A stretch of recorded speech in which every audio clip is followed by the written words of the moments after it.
Chaque semaine durant la campagne, nous levons le voile sur le travail en coulisses d'Élections Canada en compagnie du directeur général des élections.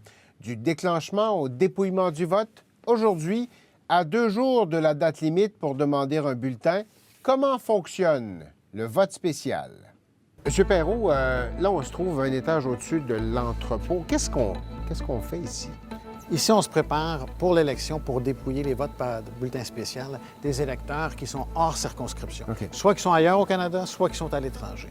Donc, des gens qui ont le droit de vote, qui ne sont pas nécessairement dans une circonscription au Canada, qui n'auront pas un bulletin de vote comme la moyenne des Canadiens vont avoir. Qu'est-ce qu'ils reçoivent? Alors ça peut être des citoyens qui sont temporairement hors circonscription, sont en voyage, ou c'est des gens qui sont partis pour quelques mois, ou des gens qui résident à l'étranger, mais qui ont la citoyenneté, qui ont le droit de vote. Alors eux autres, ils reçoivent une trousse, ils doivent s'inscrire, reçoivent une trousse avec un bulletin qui est vierge, c'est-à-dire il n'y a pas de nom de candidat. Ça leur incombe d'aller s'informer des candidats pour leur circonscription et ils remplissent cette trousse-là. Comment on évalue la validité de ce vote-là? Parce que d'habitude, on dit, bon, bien, il y a le X dans le trou, mais si le nom du candidat est mal écrit ou si c'est juste marqué Parti conservateur, Parti libéral, Parti néo-démocrate, qu'est-ce que vous prenez? Là, au niveau des règles fédérales, c'est le nom du candidat ou de la candidate. On doit pouvoir reconnaître le nom parmi les candidats officiels de la circonscription. On doit pouvoir le reconnaître. Donc, c'est une petite faute d'orthographe. On ne s'en soucie pas. Il faut que ce soit clair que l'intention de l'électeur est de voter pour cette candidate ou ce candidat-là, mais pas pour le parti. Il y en a combien de votes comme ça dans une élection fédérale normale? Combien de trousses vous envoyez? Écoutez, ça va dépendre. Alors, il y a les trousses à l'international. Ça, il y en a une cinquantaine de milliers qui partent en début d'élection.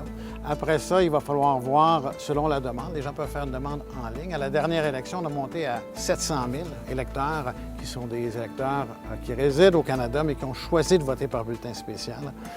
À cette élection-ci, on pense que ça va être beaucoup moindre que ça. On serait prêt s'il fallait qu'il y en ait autant que ça, mais ça risque d'être beaucoup moindre. Vous les envoyez, ils reviennent ici. Oui.